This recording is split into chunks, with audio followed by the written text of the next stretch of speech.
কলেজের স্টুডেন্টরা সুন্দর মতো ডিউটি করতেছে। আর এখানেও গ্যামজাম লেগে গেছে, বাইরে সবাই দূরে দূরে আসতেছে, অনেক দূরে দূরে আসতেছে।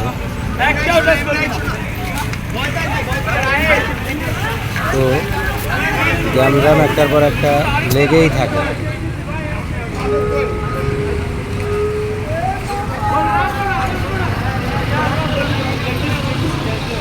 ওরা ডিউটি করতেছে, কিছু লোক আসা সমস্যা করতেছে, যার জন্য এই সমস্যা।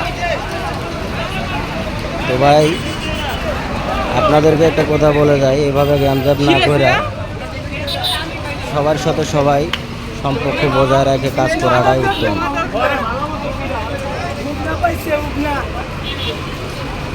এখানে মাদকের বিষয় নিয়ে গ্যামজাম লাগছে, মাদক নাকি তার কাছে পাইছে।